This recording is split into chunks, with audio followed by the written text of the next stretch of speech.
Hello friends, good morning everybody. દોસ્તો, last લેક્ચરમાં આપણે ગ્રામરનો એક ઇમ્પોર્ટન્ટ ક્વેશ્ચન એટલે કે ઇનડાયરેક્ટ સ્પીચની શરૂઆત કરી અને એની અંદર ઇન્ટ્રોડક્શન મેળવ્યું આપણે. ડાયરેક્ટ સ્પીચ એટલે શું, ઇનડાયરેક્ટ સ્પીચ એટલે શું, ડાયરેક્ટ સ્પીચના પાર્ટ્સ કેટલા છે, કયા કયા, કોઈ પણ ડાયરેક્ટ સ્પીચનું સેન્ટેન્સ હોય તો એમાં સ્પીકર કોણ છે, રિપોર્ટિંગ વર્બ કયું છે, લિસનર કોણ છે અને રિપોર્ટેડ સ્પીચ કોણ છે, આની આપણે પરિચય મેળવ્યો. ત્યારબાદ જો ડાયરેક્ટ સ્પીચનું ઇનડાયરેક્ટ સ્પીચમાં રૂપાંતર કરવું હોય તો એમાં કેટલા ફેરફારો થાય, કયા કયા, તો એ રિપોર્ટિંગ વર્બમાં ફેરફાર, બી કનેક્ટિવ મૂકવો, સી આરએસના સર્વનામોમાં ફેરફાર, ડી આરએસના કાળમાં ફેરફાર અને ઈ આરએસના સમીપતા સૂચક શબ્દોમાં ફેરફાર. આ ફેરફારો સેન્ટેન્સમાં ક્યાં ક્યાં થાય એનો આપણે ડિટેલમાં પરિચય મેળવ્યો દોસ્તો. તો આટલું કામ ચોપડાની અંદર ફ્રેમ ક્વેશ્ચન પૂર્ણ થયું પછી તરતના પેજ પરથી શરૂ કરીને તમે રંગીન પેનોની મદદથી બરોબર સારી રીતે સમજાય તેવી ભાષામાં લખી નાખ્યું હશે અને 3 વાર લખીને મોઢે પણ કરી નાખ્યું હશે. જો દોસ્તો મોઢે કર્યું છે તો જ તમે આગળ વધવા માટે કેપેબલ છો, અધરવાઇઝ નહીં. ફરી એકવાર તમને યાદ કરાવી દો, વધુ શરૂઆત છે. રોજનું રોજ મોઢે કરશો, તમને એટલી મજા આવશે ડાયલોગ સોલ્વ કરવાની કે સર 100 ડાયલોગ કરાવશો તમને તો સાહેબ હજી બીજા 20-25 કરાવો, એટલી મજા આવશે. પણ જો મોઢે નહીં કરો તો એક ડાયલોગ પણ તમને બોરિંગ લાગશે. તો દોસ્તો ફરી એકવાર તમને ક્વેશ્ચન કરું. આપણો પહેલો ક્વેશ્ચન હતો ડાયરેક્ટ સ્પીચના પાર્ટ્સ કેટલા, કયા કયા. જવાબ છે ડાયરેક્ટ સ્પીચના 4 પાર્ટ્સ છે: સ્પીકર બોલનાર, રિપોર્ટિંગ વર્બ એટલે કે બોલનારનું ક્રિયાપદ, લિસનર સાંભળનાર અને ચોથું રિપોર્ટેડ સ્પીચ એટલે કે બોલનારનું કથન. આપણો બીજો ક્વેશ્ચન હતો કે ડાયરેક્ટ સ્પીચનું ઇનડાયરેક્ટ સ્પીચમાં રૂપાંતર કરવા માટે કેટલા ફેરફારો થાય, કયા કયા. જવાબ છે 5 ફેરફારો. પહેલું રિપોર્ટિંગ વર્બમાં ફેરફાર, બીજો કનેક્ટિવ મૂકવો, ત્રીજો આરએસના સર્વનામોમાં ફેરફાર, ચોથો આરએસના કાળમાં ફેરફાર, પાંચમો આરએસના સમીપતા સૂચક શબ્દોમાં ફેરફાર, જેને આપણે ક્રમ આપ્યા છે ABCDE. હવે દોસ્તો આ ફેરફારો કેવી રીતે કરવા એના ઉપર આપણો પોઈન્ટ આવે છે કે આ 5 ફેરફારો કેવી રીતે કરવા, એના રૂલ્સ શું છે. તો દોસ્તો શરૂઆત કરીશું આપણે સી થી, કેમ કે દોસ્તો આ 3 ફેરફાર છે ને CDE, આરએસના સર્વનામ, કાળ અને સમીપતા સૂચક શબ્દોમાં ફેરફાર. આ 3 ફેરફારો કોમન છે. કઈ રીતે કોમન? તો કોઈ પણ સેન્ટેન્સ હોય, કોઈ પણ સેન્ટેન્સ કહેવાનો મતલબ છે મારો કે પેમ્પલેટમાં તમે 50મા પેજ પર જોશો તો વાક્યના પ્રકાર મુજબ તમને ઉદાહરણો આપ્યા છે. આવા 7 સેન્ટેન્સના પ્રકાર છે. પેમ્પલેટ ખોલીને તમે જુઓ, પેજ નંબર 50. પહેલો પ્રકાર આપ્યો છે તમને એફર્મેટિવ સેન્ટેન્સ એટલે કે વિધાન વાક્યો. બીજો પ્રકાર છે ઇન્ટ્રોગેટિવ સેન્ટેન્સ એટલે કે પ્રશ્નાર્થ વાક્યો. ત્રીજો પ્રકાર છે ઇમ્પેરેટિવ સેન્ટેન્સ એટલે કે આજ્ઞાર્થ વાક્યો. ચોથો પ્રકાર છે એક્સક્લેમેટરી સેન્ટેન્સ એટલે કે ઉદ્ગાર વાક્ય. પાંચમો છે લેટ્સ ફોર પ્રપોઝલ, લેટ્સ વાળા દરખાસ્ત સૂચક વાક્ય. ત્યાર પછી લેટ ફોર રિક્વેસ્ટ, લેટ વાળા વિનંતી સૂચક વાક્ય. અને સાતમો પ્રકાર છે ઓપ્ટેટિવ સેન્ટેન્સ, ઈચ્છા દર્શક વાક્યો. ડાયલોગની અંદર આમાંથી દરેક પ્રકારના વાક્ય મિક્સમાં હોય છે. તો આપેલું વાક્ય આ 7માંથી કેવું છે એને દરેક સેન્ટેન્સમાં આપણે ધ્યાનમાં લેવાનું છે. તો હું જે વાક્ય બોલ્યો હમણાં કે સી, ડી અને ઈ, આરએસના સર્વનામમાં ફેરફાર, આરએસના કાળમાં ફેરફાર અને આરએસના સમીપતા સૂચક શબ્દોમાં ફેરફાર, આ 3 ફેરફાર કોમન છે. 7માંથી કોઈ પણ પ્રકારનું વાક્ય હોય, આ 3 ફેરફાર એક સરખી રીતે જ થાય. એને વાક્યના પ્રકાર સાથે કોઈ લેવા દેવા નથી. વાક્યનો પ્રકાર મારે ક્યારે જોવાનો? જ્યારે હું રિપોર્ટિંગ વર્બમાં ફેરફાર કરું છું ત્યારે, જ્યારે કનેક્ટિવ મૂકું છું ત્યારે. એટલે કે આ એ અને બી ફેરફાર વાક્યના પ્રકાર ઉપર ડિપેન્ડ કરે છે કે વાક્ય કેવું છે, વિધાન છે, પ્રશ્નાર્થ છે, આજ્ઞાર્થ છે, ઉદ્ગાર છે, લેટ્સ છે કે ઓપ્ટેટિવ. એ મુજબ મારે રિપોર્ટિંગ વર્બ ને કનેક્ટિવ બદલવાનું હોય. પણ આ 3 ફેરફાર કોમન છે. તો સૌથી પહેલા આપણે 3 ફેરફાર શીખીશું, સી, ડી અને ઈ, અને પછી એ બી ફેરફાર ઉપર જઈશું. તો દોસ્તો આજનો લેક્ચર છે આપણો ફેરફાર નંબર સી નો. સી ફેરફાર છે આપણો આરએસના સર્વનામોમાં ફેરફાર. એટલે કે આ વાક્યમાં આઈ અને યુ 2 સર્વનામ છે તો એમાં ફેરફાર કેવી રીતે કરવો. તો દોસ્તો આરએસના સર્વનામોમાં ફેરફાર આપણો સી ફેરફાર છે. હેડિંગ આપ્યું આપણે સી, આરએસના સર્વનામોમાં ફેરફાર. આ ફેરફાર માત્ર 3 જ લાઈનમાં છે. પહેલો ફેરફાર એફપી, જો આપેલું વાક્ય ફર્સ્ટ પર્સન હોય. દોસ્તો સૌથી પહેલા આપણે એબ્રેવિએશન્સ જોઈ લઈએ, ટૂંકાક્ષરીઓ. એફપી એટલે શું? ફર્સ્ટ પર્સન એટલે કે પહેલો પુરુષ. એસપી એટલે સેકન્ડ પર્સન બીજો પુરુષ. ટીપી એટલે થર્ડ પર્સન ત્રીજો પુરુષ. પહેલો પુરુષ, બીજો પુરુષ, ત્રીજો પુરુષ. First person, second person, third person. અને હજુ પાછળના નેક્સ્ટ સ્લાઇડમાં આપણે જે સર્વનામનું ટેબલ જોવાનું છે એમાં બીજા 2 એબ્રિવિએશન આવશે, એસ અને પી. એસ બોલે તો સિંગ્યુલર એક વચન અને પી બોલે તો પ્લ્યુરલ બહુવચન. તો દોસ્તો જો વાક્યમાં રહેલું સર્વનામ ફર્સ્ટ પર્સન પહેલા પુરુષનું હોય તો નિયમ છે બોલનારના પુરુષવચન મુજબ ફેરફાર કરવો. જો વાક્યમાં રહેલું સર્વનામ સેકન્ડ પર્સન બીજો પુરુષ હોય તો સાંભળનારના પુરુષવચન મુજબ ફેરફાર કરવો. અને ટીપી થર્ડ પર્સન, જો આપેલા વાક્યમાં કોઈ સર્વનામ થર્ડ પર્સન ત્રીજા પુરુષનું હોય તો એને યથાવત રાખવું, એમાં કોઈ ફેરફાર કરવાનો નથી. તો દોસ્તો આરએસના સર્વનામોમાં ફેરફાર બોલો તો તમારે શું બોલવાનું છે? જો સર્વનામ પહેલા પુરુષનું હોય તો બોલનારના પુરુષવચન મુજબ ફેરફાર કરવો. બીજો પુરુષનું હોય તો સાંભળનારના પુરુષવચન મુજબ ફેરફાર કરવો. અને ત્રીજો પુરુષ હોય તો યથાવત રાખવું. બસ એટલું તમારે યાદ રાખવાનું છે. હવે પ્રશ્ન એ થશે કે સાહેબ સર્વનામ કોને કહેવાય? જો સર્વનામને તમે ઓળખી શકો વાક્યમાં આ સર્વનામ છે, આ સર્વનામ છે, આ સર્વનામ છે, તો તમે એમાં આ નિયમ લગાવશો. પણ જ્યાં સુધી તમે સર્વનામોથી જ પરિચિત નથી તો દોસ્તો આ નિયમ નકામો છે. તો સૌથી પહેલા આપણે સર્વનામનો પરિચય મેળવી લઈએ. દોસ્તો પ્રોનાઉન ટેબલ ઇંગ્લિશની અંદર 39 સર્વનામ છે. 39 સર્વનામથી તમને હું પરિચિત કરાવ પ્રોનાઉન ટેબલ દ્વારા. આ જે 39 સર્વનામ છે ને દોસ્તો એ પુરુષ પ્રમાણે 3 ભાગમાં વહેંચાયેલા છે. એફપી ફર્સ્ટ પર્સન પહેલો પુરુષ, એસપી સેકન્ડ પર્સન બીજો પુરુષ અને ટીપી થર્ડ પર્સન ત્રીજો પુરુષ. પહેલો પુરુષ, બીજો પુરુષ, ત્રીજો પુરુષ. આ ત્રણેય પુરુષના સર્વનામો પાછા વચન પ્રમાણે 2 ભાગમાં વહેંચાયેલા. પહેલો પુરુષ છે એમાં સિંગ્યુલર તો એક વચન છે, પ્લુરલ તો બહુવચન છે. સેકન્ડ પર્સન બીજો પુરુષ સિંગ્યુલર એક વચન છે, પ્લુરલ બહુવચન છે. અને થર્ડ પર્સન ત્રીજો પુરુષ સિંગ્યુલર તો એક વચન છે ત્રણેય અને આ પ્લુરલ બહુવચન છે. આ સર્વનામો વિભક્તિની દ્રષ્ટિએ 5 ભાગમાં વહેંચાયેલા છે.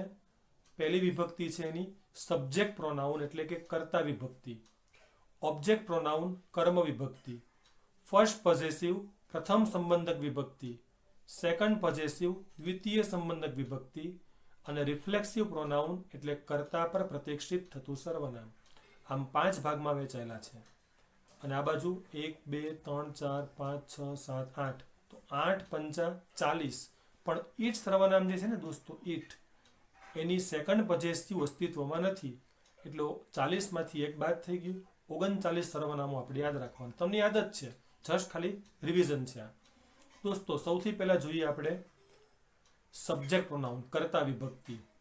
તો કર્તા વિભક્તિમાં પહેલો પુરુષ એક વચન છે આઈ એટલે કે હું અને પહેલો પુરુષ બહુવચન છે વી એટલે કે અમે.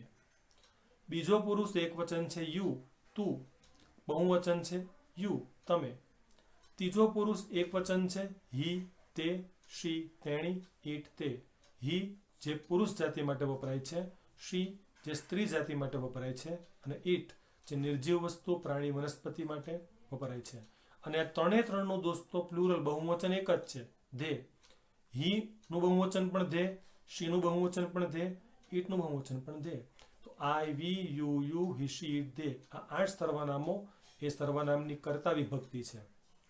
8ની આપણે કર્મ વિભક્તિ લખીએ તો આઈની કર્મ વિભક્તિ છે મી મને, વીની કર્મ વિભક્તિ છે અસ અમને, યુ તને, યુ તમને, હિમ તેને, હર તેણીને, ઈટ તેને, ધેમ તેઓને.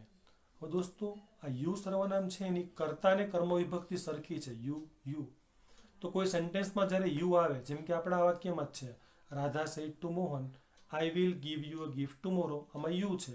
તો આ યુને મારે કયો સમજવાનો, કર્તા વિભક્તિ વાળો કે કર્મ વિભક્તિ વાળો?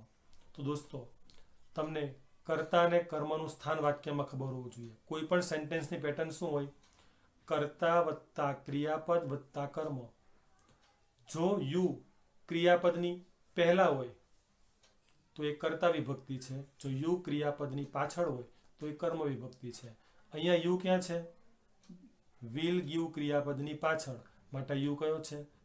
કર્મ વિભક્તિ. આ જ યુ જો અહીંયા હોત તો ક્રિયાપદની પહેલા થયો તો એ કર્તા હોતે. તો કર્મ વિભક્તિ પછી જોઈએ આપણે પ્રથમ સંબંધક વિભક્તિ. તો આ 8 સર્વનામની પ્રથમ સંબંધક વિભક્તિ છે માય મારું, અવર અમારું, યોર તારું, યોર તમારું, હીઝ તેનું, હર તેણીનું, ઇટ્સ તેનું, ધેર તેઓનું. દ્વિતીય સંબંધક વિભક્તિ. દોસ્તો અંગ્રેજીમાં જ આ દ્વિતીય સંબંધક વિભક્તિ છે, ગુજરાતીમાં નથી, કેમ કે બંનેનું ગુજરાતી એક જ છે. જુઓ તો અંગ્રેજીમાં શું છે એનું રૂપ?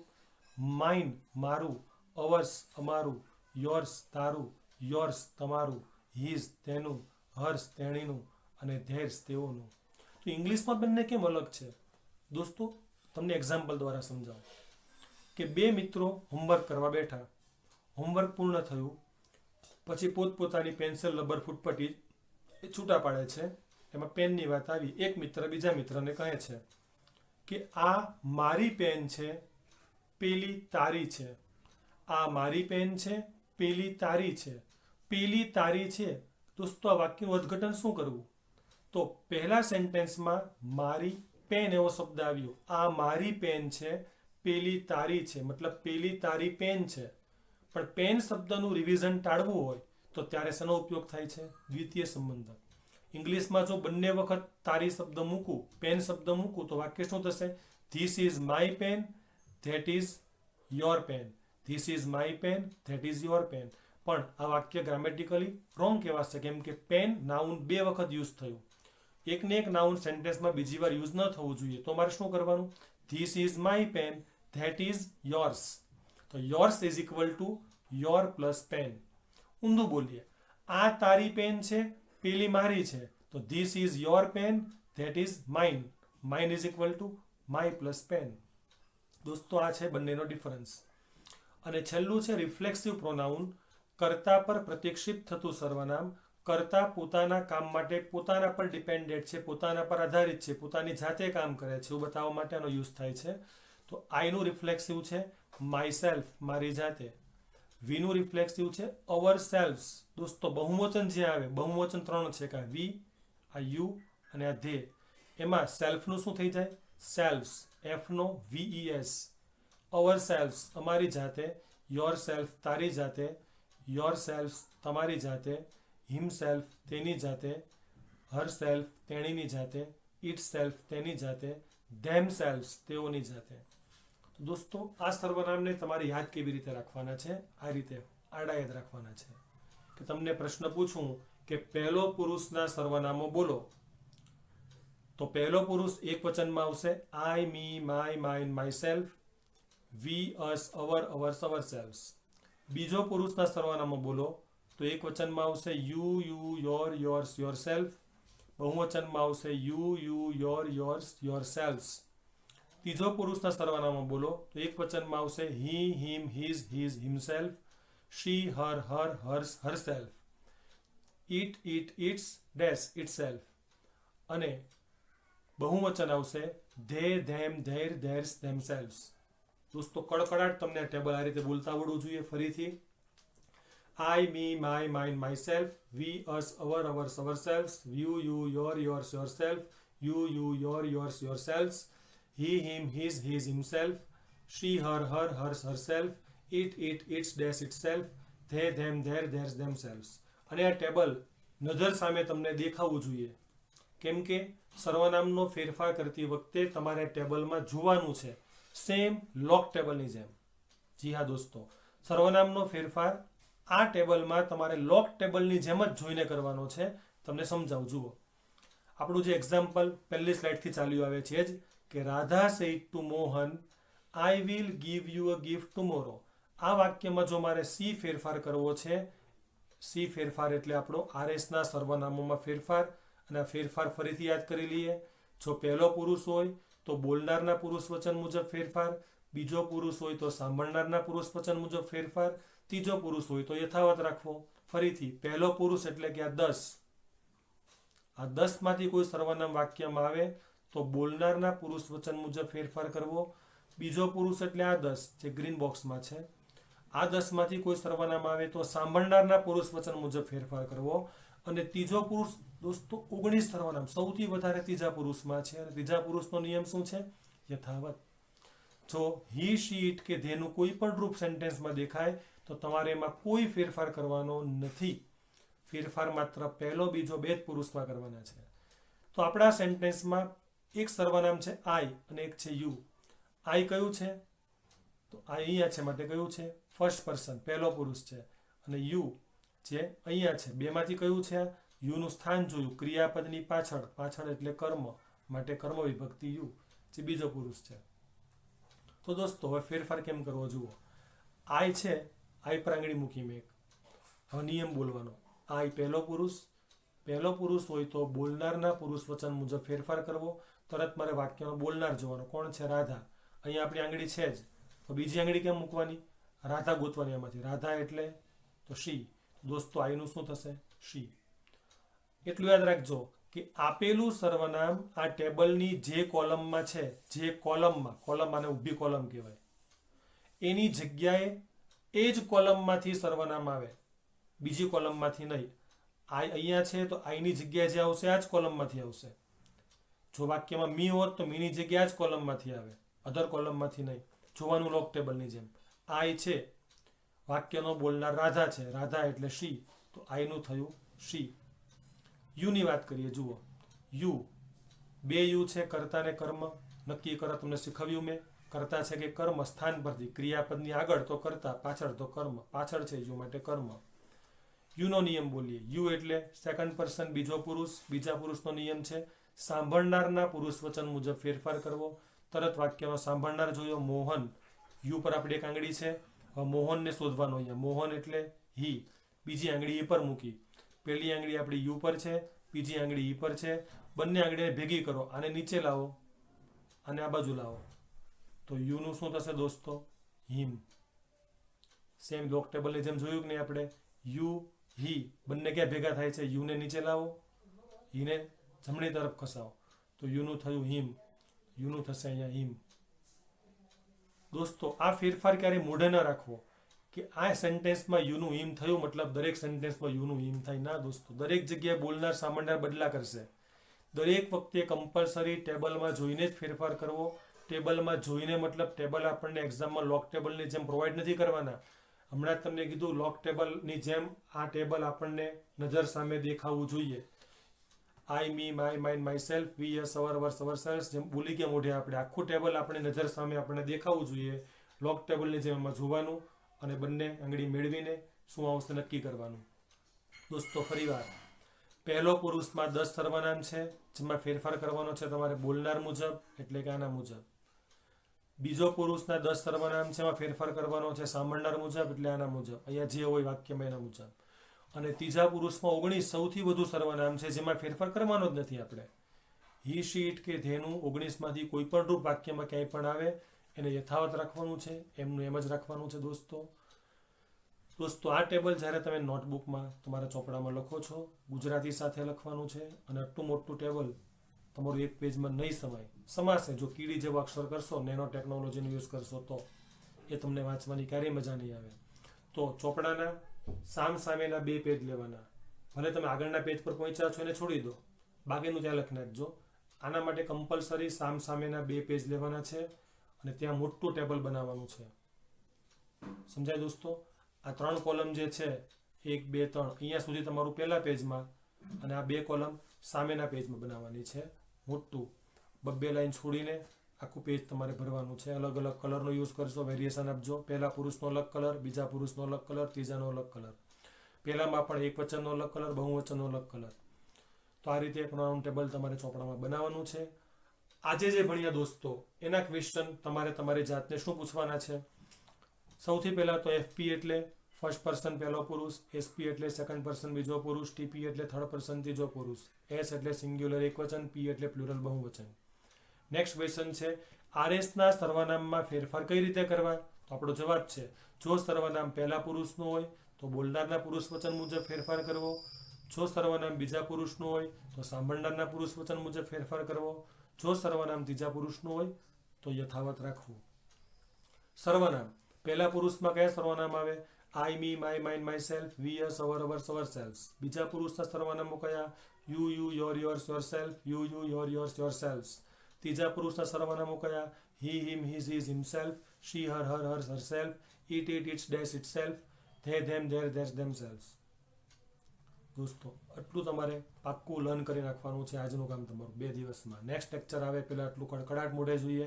આટલું મોઢે જોઈએ નહીં, આની આગળના લેક્ચરનું પણ ડાયરેક્ટ સ્પીચના પાર્ટ્સ કયા, ડાયરેક્ટ સ્પીચનું ઇનડાયરેક્ટ સ્પીચમાં રૂપાંતર કરવા માટે કેટલા ફેરફાર થાય, કયા કયા, રોજ તમારું મોઢે કરવાનું વધતું જશે. રોજે રોજ આગલા દિવસનું તમારે સ્વને મોઢે આપવાનું દોસ્તો. આવું તમારે ખાલી 10 લેક્ચર કરવાનું છે, પછી જુઓ કેવી મજા આવે છે. તો દોસ્તો સી ફેરફાર આરએસના સર્વનામમાં ફેરફાર આજે આપણે પૂર્ણ કર્યો.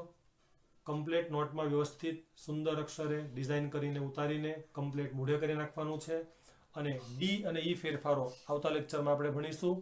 ત્યાં સુધી તમામ વિદ્યાર્થી મિત્રોને ગુડ બાય, જય શ્રી કૃષ્ણ.